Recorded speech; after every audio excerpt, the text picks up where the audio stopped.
उसमें बहुत सारे सेल्स हैं। अगर हम यूनिसेलुलर, दो तरीके के एनिमल्स होते हैं, एक को बोलते हैं यूनिसेलुलर एनिमल, एक को बोलते हैं मल्टीसेलुलर एनिमल। यूनिसेलुलर का मतलब क्या है कि जिसमें सिर्फ एक सिंगल सेल होगा, एक सेल होगा, जैसे कि अमीबा होता है और पैरामीशियम होता है। ऐसे ही मल्टीसेलुलर का मतलब क्या है कि जिसमें बहुत सारे सेल्स होते हैं, है ना। तो किसी भी एनिमल की बात करेंगे तो वो मल्टीसेलुलर की कैटेगरी में है, कोई भी एनिमल जो हमारे आसपास हमें दिखाई देता है। अब देखिएगा, the controlling coordination in higher animals called vertebrates including human beings takes place through nervous system as well as hormonal system called endocrine system. तो जो कंट्रोल एंड कोऑर्डिनेशन हमने प्लांट्स में बात करी थी, तो प्लांट्स में किसी भी तरीके का नर्वस सिस्टम नहीं था। भाई प्लांट्स में कोई दिमाग थोड़ी होता है, तो कोई नर्व सेल्स नहीं होते, कोई नर्वस सिस्टम नहीं होता। तो प्लांट्स में सिर्फ और सिर्फ हार्मोनल सिस्टम होता है। और जब एनिमल्स की बात करते हैं तो एनिमल्स में जो कंट्रोल एंड कोऑर्डिनेशन है वो हार्मोन्स भी होते हैं एनिमल्स में, और हार्मोन्स के साथ साथ नर्वस सिस्टम भी होता है। तो नर्वस सिस्टम और हार्मोनल सिस्टम दोनों की हेल्प से कंट्रोल एंड कोऑर्डिनेशन होता है एनिमल्स में। अब आगे चलते हैं। There are 5 sense organs in our body: eyes, ears, nose, tongue and skin. तो अगर हम अपने मतलब ह्यूमन बॉडी की बात करें, तो ह्यूमन बॉडी की अगर हम बात करते हैं तो उसमें 5 तरीके के सेंस ऑर्गन्स होते हैं: eyes, ears, nose, tongue and skin. तो आइज़ जो है वो देख सकती हैं, ईयर्स सुन सकते हैं, नोज़ स्मेल कर सकती है, टंग टेस्ट कर सकती है, और स्किन जो है वो फील कर सकती है। तो ये सारी चीज़ें हो गई। अब इसमें हम ये कहेंगे what is a receptor. Receptor का मतलब ये होता है, फॉर एग्जांपल अगर हम अपने फ़ोन की बात करते हैं तो कुछ समय पहले चले जाओ, 15-20 साल पहले चले जाओ, तो 15-20 साल पहले हम देखते थे कि लैंडलाइन फ़ोन्स होते थे, उनको ऐसे कान से लगा के बात करते थे, तो एक वायर लगा रहता था। और उससे 20-30-25 साल पहले और पीछे चले जाइए, मतलब आज से लगभग 50-60 साल पहले चले जाओ, तो तब ऐसे टेलीफोन आया करते थे। अगर आपने ब्लैक एंड वाइट फिल्मों में देखा हो, कभी कोई ब्लैक एंड वाइट फिल्म देखी हो तो उसमें ये होता था कि एक जो ईयर पीस होता था उसको तो ऐसे कान पर लगाते थे, है ना, और माउथ पीस को ऐसे हाथ में पकड़ते थे, इस तरह से बात करनी पड़ती थी। तो जो ईयर पीस है वो क्या काम करता था, वो काम कर रहा था कि उधर से सिग्नल को रिसीव करेगा, है ना, और जो माउथ पीस है वो क्या बात करेगा कि इधर से सिग्नल को हम ट्रांसमिट करेंगे, हम सिग्नल को भेजेंगे। तो जो सिग्नल को रिसीव करता है उसको हम बोलते हैं रिसेप्टर। जो सिग्नल को रिसीव करता है उसको हम रिसेप्टर बोल देते हैं, और रिसीवर भी बोल देते हैं, रिसीवर भी बोल देते हैं। आपने सुना भी होगा कई बार, जैसे लैंडलाइन फ़ोन है तो उसको जब हम उसका जो हैंडल उठाते हैं, कान पर लगाते हैं, उसको रिसीवर बोलते हैं लोग, ये इसका रिसीवर है, रिसीवर को अपनी जगह पर रखो। तो वो जो रिसेप्टर होता है, अब हम ह्यूमन बॉडी की बात करते हैं, तो ह्यूमन बॉडी में हम भी अलग अलग तरीके के सिग्नल्स रिसीव करते हैं। फॉर एग्जांपल अगर हम देख रहे हैं कि बारिश हो रही है, तो हमको ये सिग्नल मिल गया कि भाई बारिश हो रही है। अब वो सिग्नल किसने रिसीव करा? वो हमारी आइज़ ने रिसीव करा, ठीक है। अगर आँखें बंद हैं तो हमें ये पता चल लग जाएगा कि कहीं पर पानी गिर रहा है। अब वो पानी बारिश का गिर रहा है या किसी ने कहीं पर कोई फव्वारा चला रखा है उसकी वजह से पानी गिर रहा है, ये हमें नहीं पता।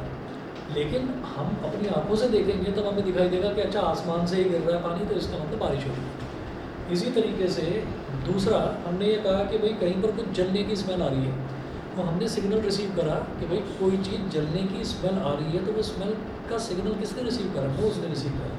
तो ये जितने भी हमारे सेंस ऑर्गन्स हैं ये सिग्नल्स को रिसीव करते हैं, तो इसीलिए इनको बोला जाता है रिसेप्टर, इसीलिए इनको बोला जाता है रिसेप्टर। अब आगे चलते हैं। What is a receptor? A receptor is a cell or group of cells in a sense organ which is sensitive to a particular type of stimulus or a particular type of change in the environment such as light, sound, smell, taste, heat, pressure, etc. तो जो भी हमारा external environment में जो भी change हो रहा है उस चेंज को सेंस करने का काम हमारे सेंस ऑर्गन्स करते हैं। तो वो ऐसे ही सिग्नल्स को रिसीव करते हैं, है ना। फॉर एग्जांपल हमने कोई चीज़, सब्जी बनी रखी है कोई, या कोई खाने की चीज़ रखी है, तो हमने कहा कि नहीं पहले ना उसको टेस्ट कर लेंगे। तो हमने उसको जरा सा लिया और जरा से लेकर हम उसको अपनी टंग पर रखते हैं, तो टंग से हमको क्या पता चल जाता है, हमको उसका टेस्ट पता चल जाता है कि ये नमक वाली चीज़ है या मीठी चीज़ है, कैसी चीज़ है, तो पता चल जाता है। और फिर हम बता सकते हैं उस चीज़ को। तो हमने जो टेस्ट का जो सिग्नल है वो हमारी टंग ने रिसीव करा, तो टंग भी एक रिसेप्टर है। फिर बात करते हैं टाइप्स ऑफ रिसेप्टर्स। तो रिसेप्टर्स का कुछ नाम होता होगा, तो हम टेक्निकल नाम लेंगे इनका। ईयर जो है, ईयर तो बॉडी पार्ट का नाम है, नोज़ जो है वो बॉडी पार्ट का नाम है, ठीक है। टंग अगेन बॉडी पार्ट है। तो ये ऑर्गन्स हैं बॉडी के अलग अलग, कुछ एक्सटर्नल ऑर्गन्स है, जैसे नोज़ एक्सटर्नल ऑर्गन है, टंग इंटरनल ऑर्गन है, मुंह के अंदर है ना, ईयर एक्सटर्नल है। तो टाइप्स ऑफ रिसेप्टर्स तो हम ये कहेंगे फोटो का मतलब क्या होता है? लाइट, है ना। तो फोटो रिसेप्टर्स जो होते हैं फोटो रिसेप्टर्स, तो they detect light they are present in eyes. Photo receptors हमारी आइज में मौजूद है क्योंकि वो लाइट को डिटेक्ट कर रहा है। अब आप आइए पेज नंबर 17 पर।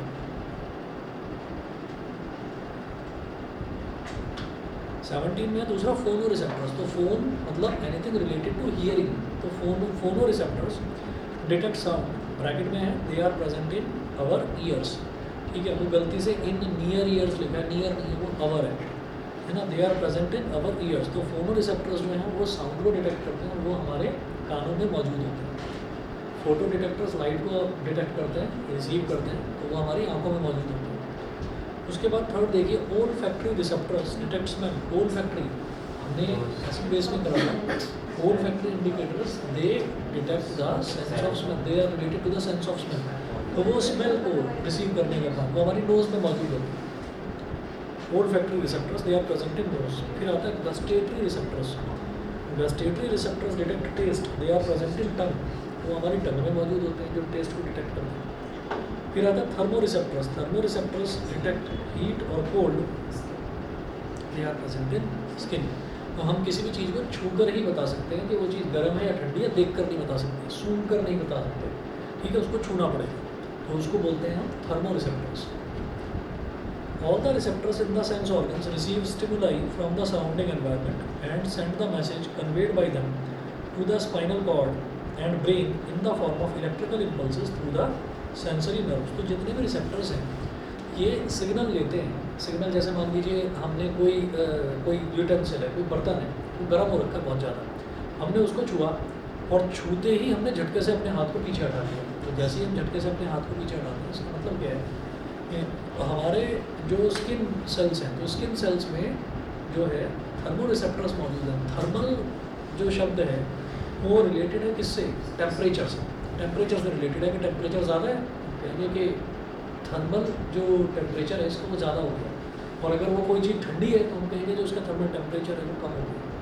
तो थर्मो रिसेप्टर्स ने सिग्नल रिसीव करा कि प्लेट गर्म है और आप अपना हाथ पीछे खींच लीजिए।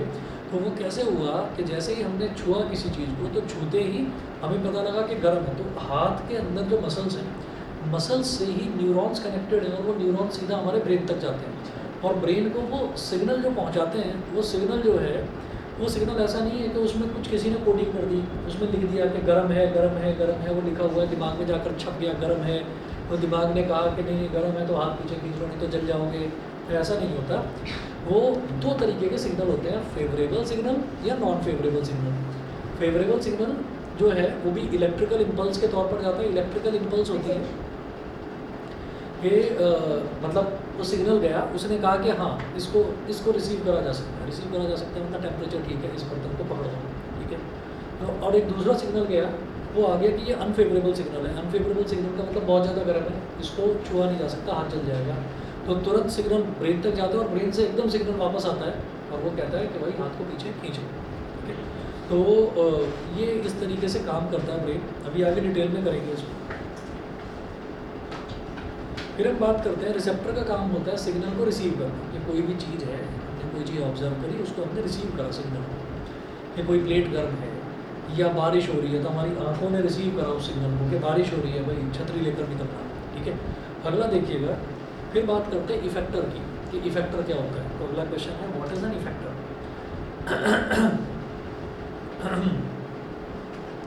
An effector is a part of the body which can respond to a stimulus according to the instructions sent from the nervous system, bracket में लिखा है spinal cord and brain.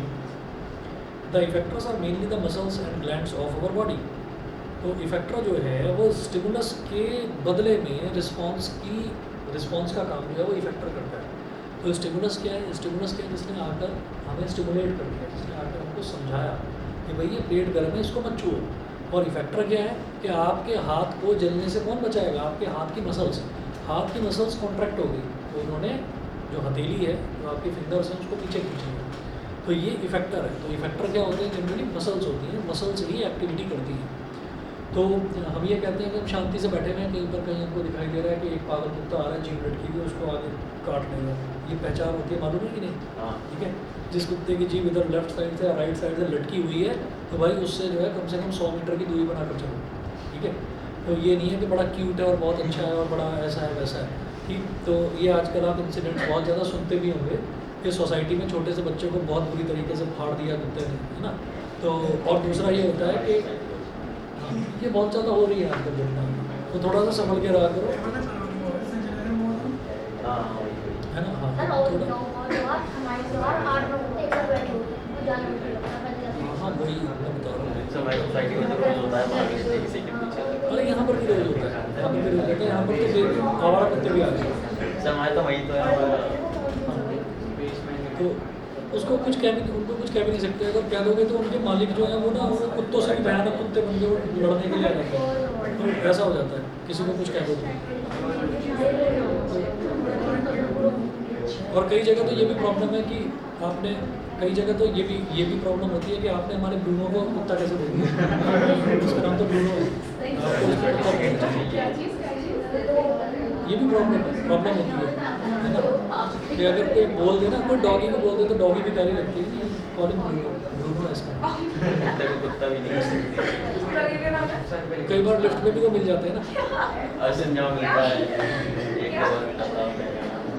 और आपको लग रहा होगा कि मैं इतनी जली हुई और फूकी हुई बात क्यों बोल रहा हूँ। ये इतनी जली हुई और फूकी हुई बात बोलने का रीज़न ये है कि हमारे जो बिल्डिंग है, हमारी बिल्डिंग में भी कई कुत्ते रहते हैं। अब कुत्ते को पता नहीं कुछ एटमॉस्फेयर में कुछ दिक्कत होती होगी ना, कुछ कि भाई कुत्ता है, जानवर है, तो जानवर को तो घूमने के लिए खुला मैदान चाहिए, है ना। अब आपने उसको लिफ्ट में बंद कर दिया, लिफ्ट में आप उसको ऊपर लेकर जा रहे हो, तो उसको कुछ टेम्परेचर का बॉडी का कुछ दिक्कत होती होगी, तो कुत्ता जैसे लिफ्ट में आता है वो छींक मारने लगता है। तो जब छींक मारता है तो उसकी छींक निकल के लिफ्ट में गिरती है, ठीक है ना। अब वो गंदी छींक उसकी, वो नाक निकली उसकी, वो पड़ी हुई है। तो मेरे को फ़ोन करके बोल दिया जाता है, और अलग अलग घरों से कंप्लेंट आ जाती है कि आपके बच्चे लिफ्ट में थूक कर चले गए। तो उस पर फिर झगड़ा होता है, और पहले तो मैं कहता था अच्छा ठीक है, तो मैं समझा, ठीक है। तो वो जो जी कहना बंद कर दिया, और सीधा ये कह दिया कि जिस कुत्ते ने थूका है उसको पकड़ो, ठीक है ना। और मेरे को दोबारा फ़ोन कर दिया तो घर में आके समझा दूँगा। तो अब ये कहना शुरू करा तो अब किसी का भी फ़ोन नहीं आता। अब सबको ये लगने लगा कि हाँ भाई कोई बात नहीं, यहाँ मत पढ़ो, ये आदमी बेवकूफ़ है, आदमी पागल है। तो मेरे को पागल की भी उपाधि मिल चुकी है। चलो ठीक है, चलेगा। सीधी उंगली कई बार काम नहीं करती, कई बार ऐसे करना पड़ जाता है। चलिए जी, तो अब इसमें क्या है, control and coordination in humans. अरे अब तो कौन से उसकी बात करते हैं, क्या हो रहा है। ब्रूनो का जिक्र आ गया तो ब्रूनो याद आ गया।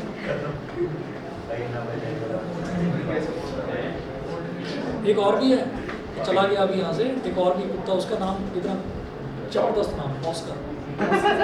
ऑगी तो वो तो कार्टून कैरेक्टर आ गया, कैट का था नाम, उसमें भी डॉगी का डी। ऑगी कर दिया, डी हटा दिया ना, डी हटा ऑगी तो डी लगा देते हैं आगे, डॉगी हो जाता है। वही, और डॉगी बोले तो चिढ़ता है।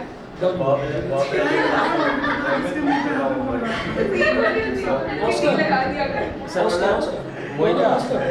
He's not a doggy, quite an Oscar. अच्छा वो छोटा, बड़ा वाला ही तो ऑस्कर है। एक इतना सा भी होता है, एक तो छोटा सा काला, ब्लैक कलर का। उसका नाम पता है क्या, जूली। अरे एक था वो तो जर्मन शेफर्ड, उसका नाम था मैगी।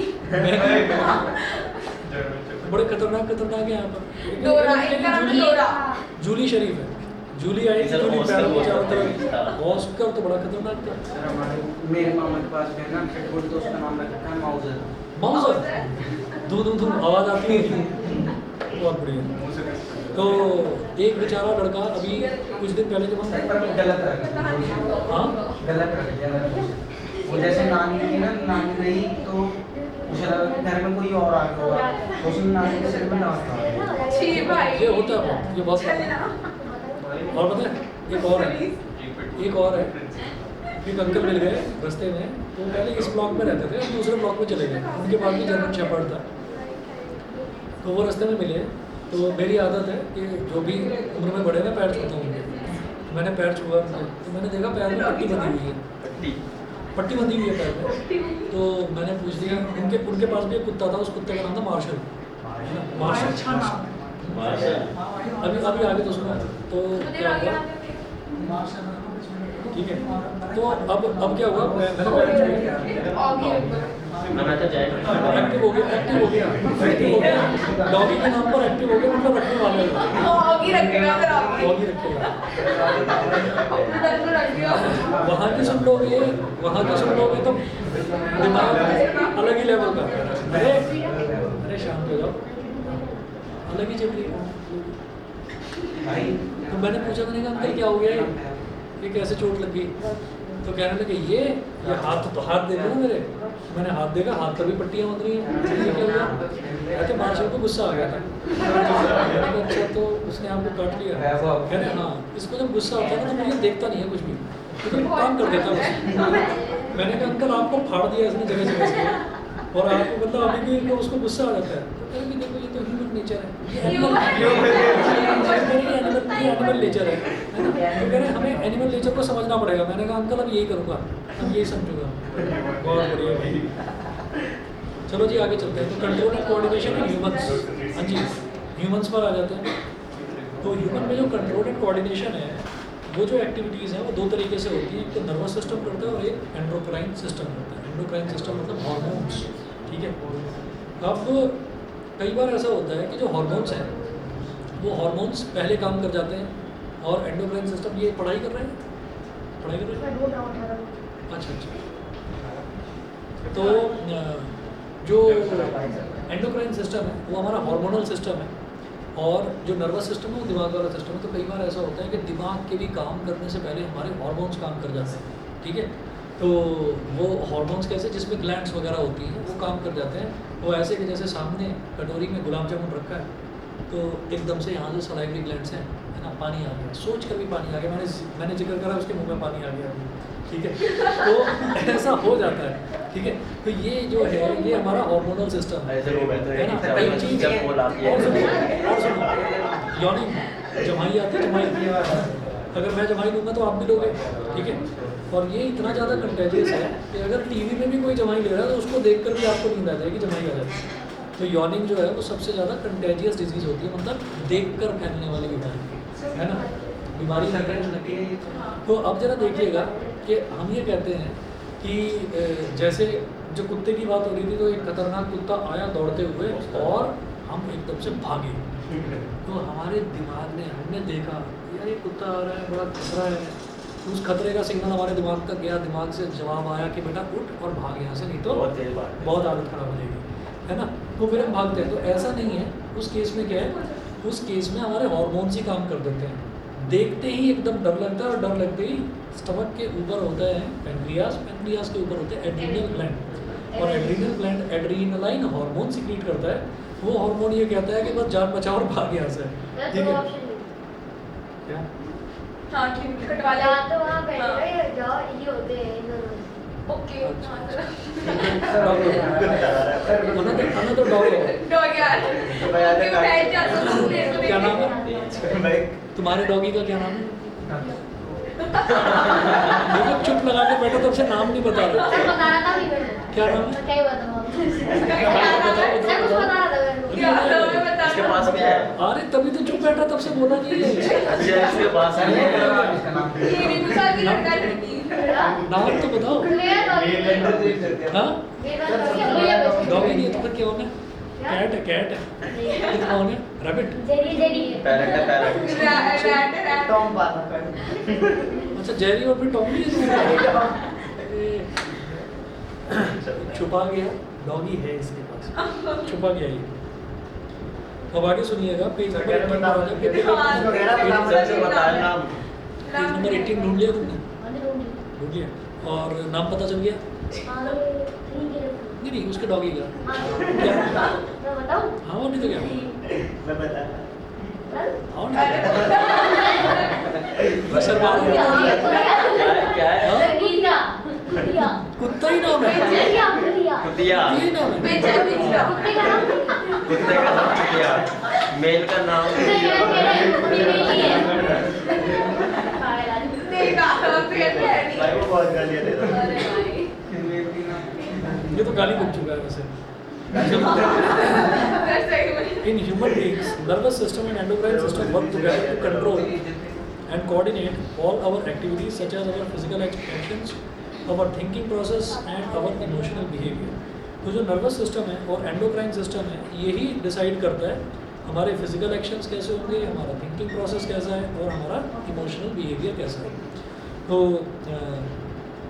फिजिकल एक्शंस, अब कई लोग आपने ऐसा देखा होगा कि बहुत हट्टे कट्टे तगड़े हैं लेकिन उनका इमोशनल बिहेवियर बहुत वीक है कि ज़रा सा कुछ परेशानी हो गई एकदम से रोना शुरू कर दिया है ना, आंसू निकल गए. ठीक, तो वो एक इमोशनल क्वेश्चन अलग है और जो फिजिकल क्वेश्चन है वो अलग है.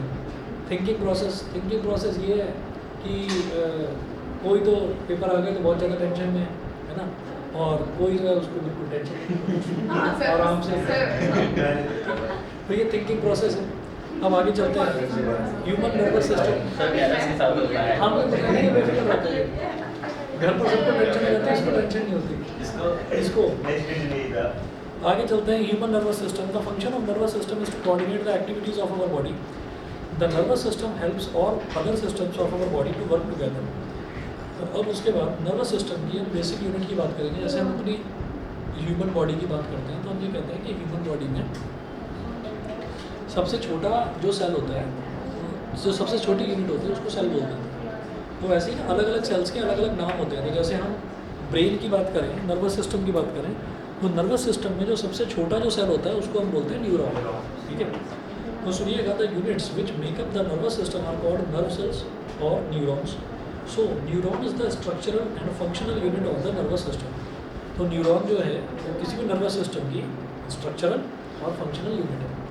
हाँ, उसके बाद we can now say that nervous system is made up of special cells called neurons. Neuron is the largest cell in the body which looks like an electric wire. तो जो neuron है वो ह्यूमन बॉडी का सबसे बड़ा cell होता है और ये लगता है जैसे कि कोई एक इलेक्ट्रिक वायर है. जो सेल है नर्वस, ये जो न्यूरॉन है. ठीक है, एक मिनट बाद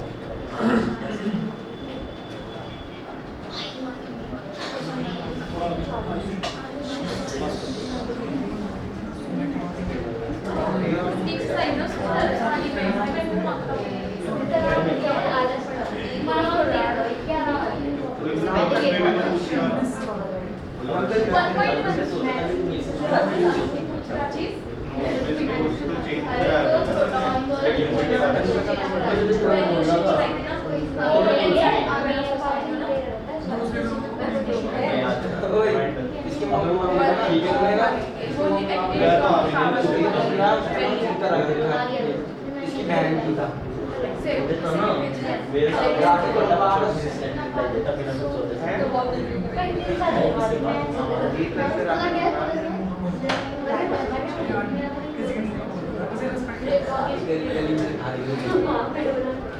सबसे बढ़िया नाम है.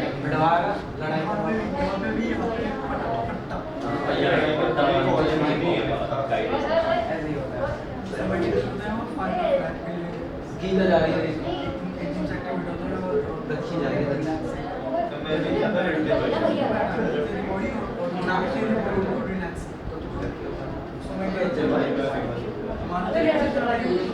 सारे तुझे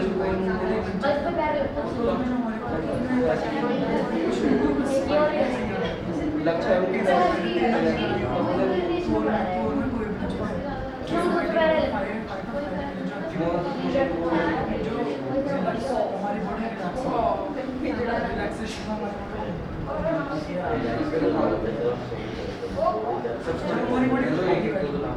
जो होता है चिकन होता है.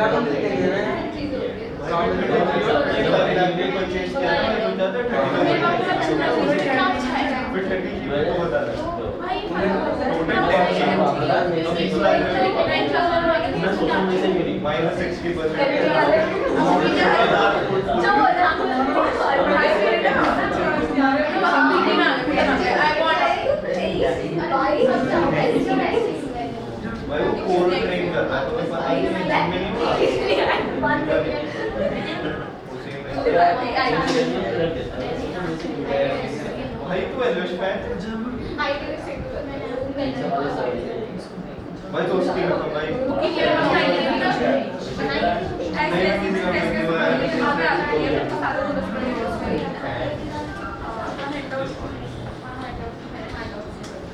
भी आगे करना है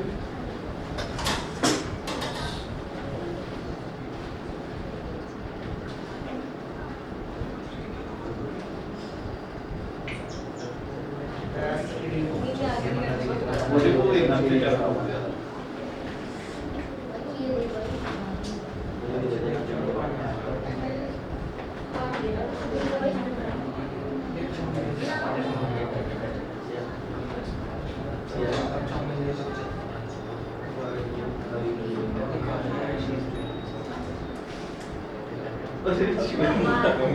ये कनाडा में रहता है वहाँ टिकटॉक चल रहा है इसकी आज तेरे पापा ने मना बंदा सुनने दे तो मैं आऊँ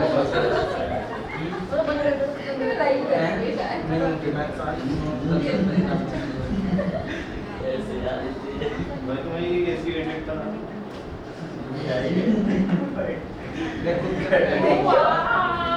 ये होते हैं भाई कनाडा की फील्ड आ गया भैया का भाई कनाडा की फील्ड है अभी कैसे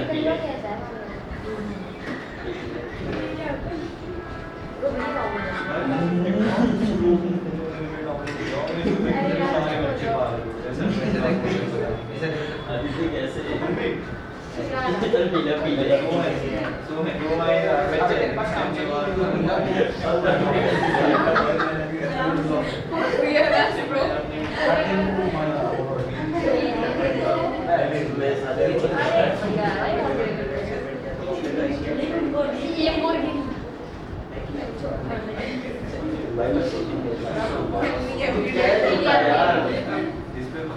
क्या कह रहा सोबरा है बहुत बढ़िया है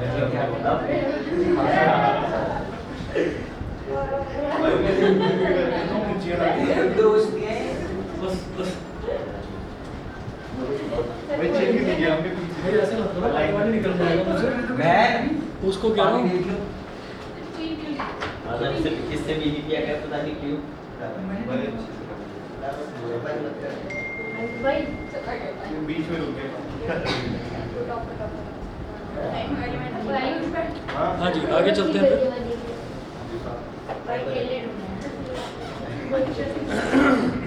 बैकग्राउंड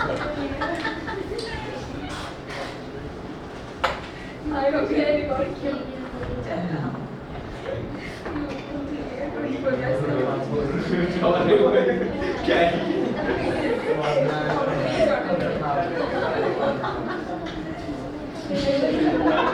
तुम्हें पढ़ना है कि ये क्या कर रहे हो भाई क्या हो गया सर लॉकिंग गैस हो गया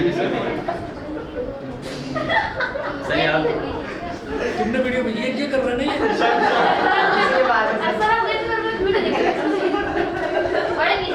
लॉकिंग गैस हो गया लॉकिंग गैस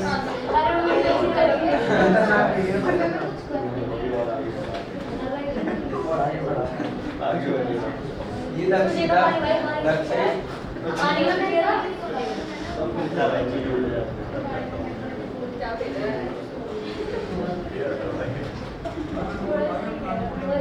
नहीं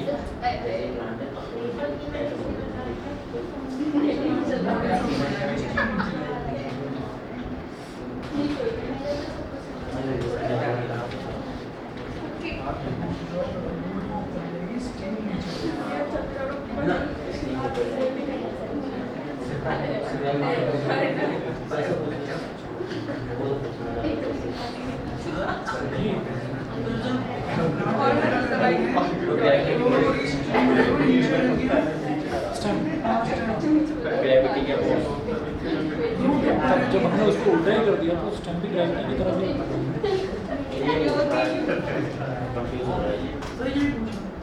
कंफ्यूज हो रहा है ये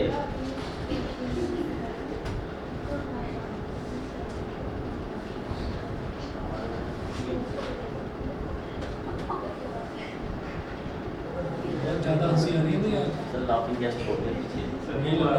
हाँ इसमें क्या हंसने की बात है? इसे ईशान को बताऊंगा है सर? क्लास खत्म हो जाए फिर इसे ईशान को बताऊंगा। सर पता नहीं क्या हंसने की बात है? लाफिंग गेस्ट होते हैं बहुत भारी मस्त। सर 10 की वोट देख देख क्या हंसेंगे? बेटा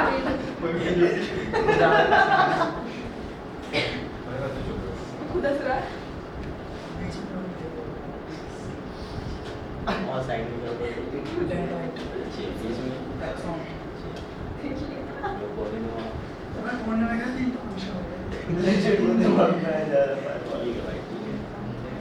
तीन चार ये तो पूरा एक्शन है बीच में ना वो और वो भी होता है लास्ट में बीच वाला नरवेंटी बोल गया था तो ये बीच में जो सीरीज एक्शन है साइकिल का इसमें वो भी तो होता है न्यूक्लियस बीच वाला ये एक्शन हो गया ये नरवेंटी बीच वाला एक्शन नहीं है अरे ये डंडी यार डेंड्राइट से तो से डेंड्राइट ऊपर वाली है हां वो ऊपर वाली ये बीच में अरे ये जो स्टिक जाती है तो और क्या कह रहा था मैं उर्दू में कह रहा था साइटोप्लाज्म तो होता है न्यूक्लियस का असर हाँ ये तो वो डंडी बोल रहे हैं हां एक्सॉन होता है स्टिक मार दो चलो हां ये जो सर बता रहे हैं इसमें ये माइलेज है ये तो वो न्यूक्लियस का एक्सॉन क्रिएट कर रहा है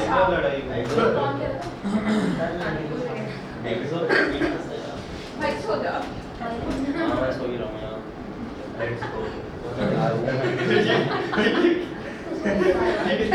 सही हो कुछ भी हो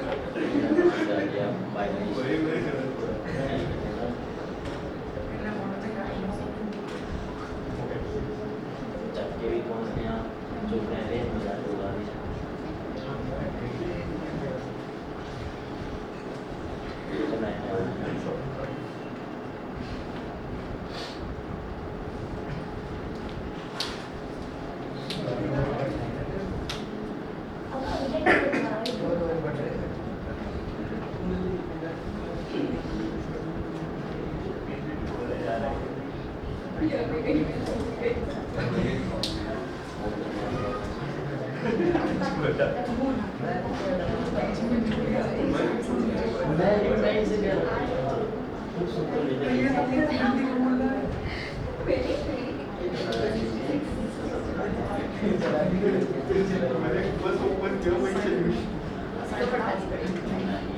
देखो तो फ्लूइड होता है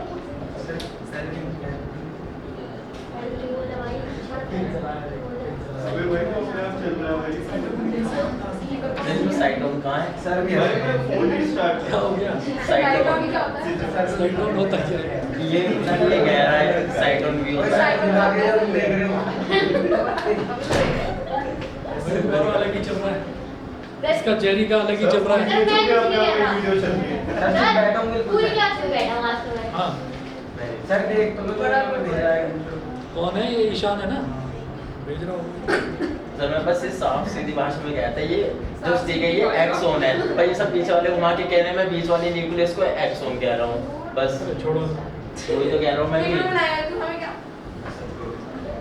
हाँ तो बस चलिए जी पेज नंबर 19 पर आ जाइए।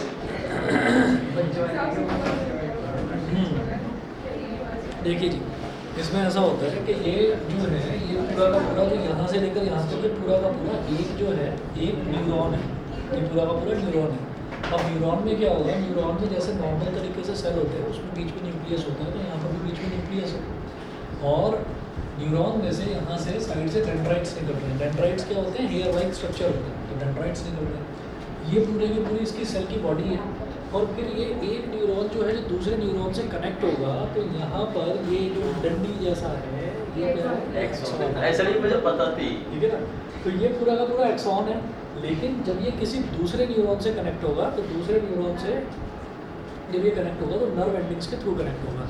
जैसे एक वायर होता है ना एक वायर दूसरे वायर से वहीं पर जुड़ेगा तो ये यहाँ से जुड़ेगा।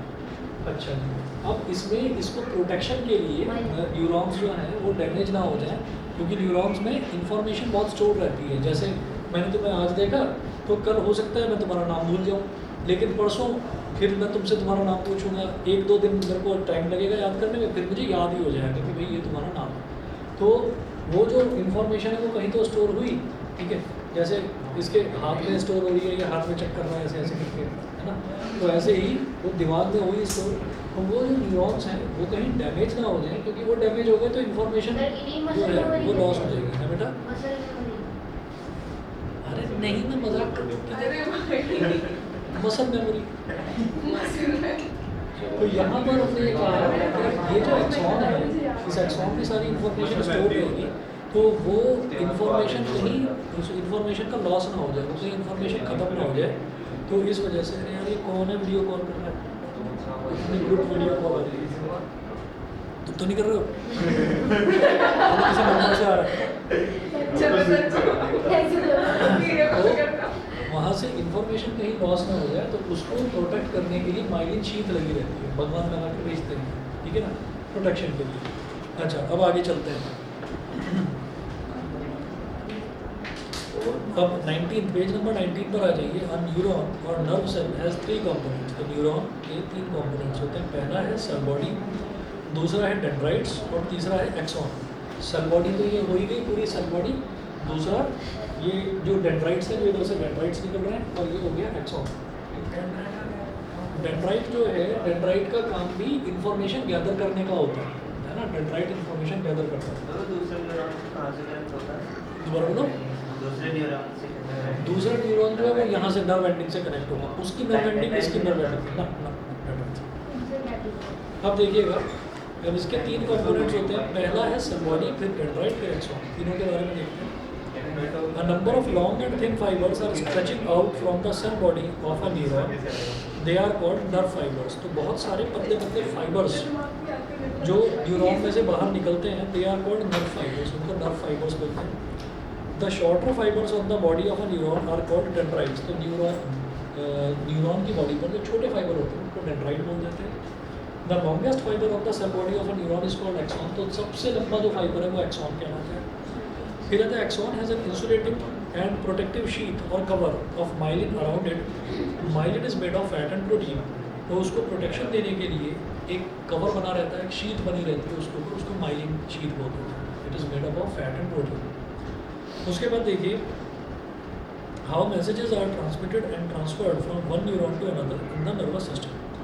The messages which the neurons transmit in the nervous system are in the form of electrical impulses.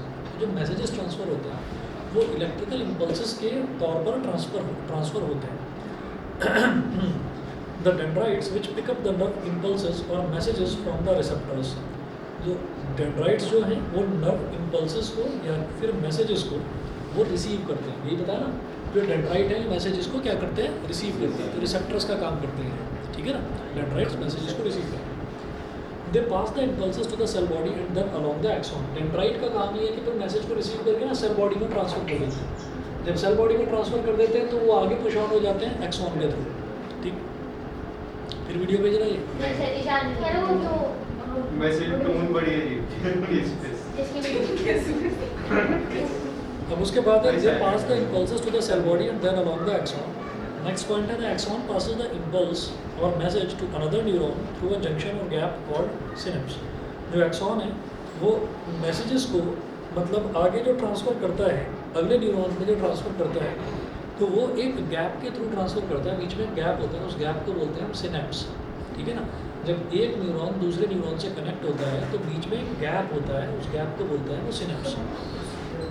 तो any 2 neurons in the nervous system do not join to one another completely. तो 2 न्यूरॉन्स जो हैं वो एक दूसरे से पूरी तरीके से कनेक्ट नहीं करते, पूरी तरह से नहीं जुड़ते। There is always a very small gap between 2 neurons where they join which is called synapse. तो दोनों के बीच में एक छोटा सा गैप होता है, उसको सिनेप्स बोलते हैं, ठीक है।